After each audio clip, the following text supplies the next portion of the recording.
Hi, it's Andrew Button here from O'Brien Real Estate, bringing you another episode of Saturday Street Talk, here with Tia Milne, out and about. We've had another interesting week. It has softened slightly, so we have seen our listings go up. We've had 86 listings this week, around 55 sales. So our listings have gone up by 21%.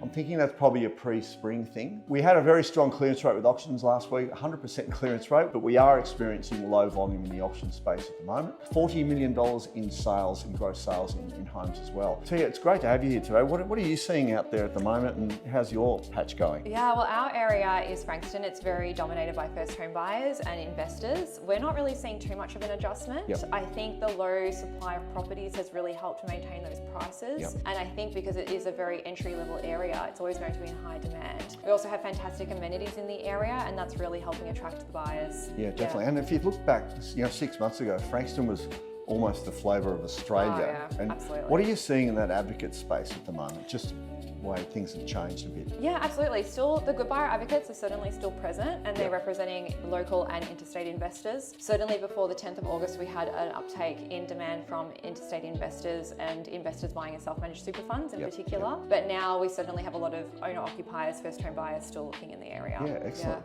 Great, Tia. Well, we're going to come back to you in a minute. We're going to cross over to Lewis and in his market, see how he's going. Hello everyone, Lewis Gibson here from O'Brien Real Estate in Frankston. We've just finished up number 8 Morris Court here in Frankston. We had 5 buyers through this one this week, and out of the 5, 4 of them requested the paperwork for the home. Now what that shows us is that the rates being held on Tuesday, there's a little bit more confidence in the buyers that are coming through the home. The days on market are still under 30 as well. So homes that are really well presented, just like 8 Morris Court, are still generating really good buyers coming through.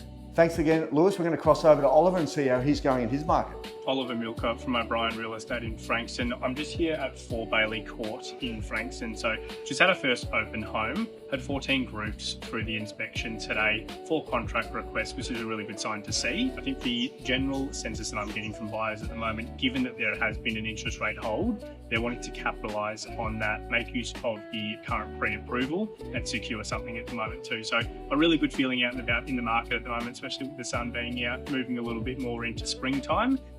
Good feelings are coming back. Great to hear from Oliver. Now back over here, and look, I wanted to say, look, it's really interesting. Commentators are saying that $230 billion has been wiped off property values, but the way I see it, Tia, and I want to get your opinion on this, is there's still great opportunity in Victoria especially, because we just haven't had the growth that the other states have had, but they're coming off. What are you seeing with that? Absolutely. Look, the media, the government, there's a real lack of nuance in the conversation at the moment. Yep. There's so many markets within markets. I mean, in Frankston, I can think of 7 mini markets as well, all influenced by different things. Yeah.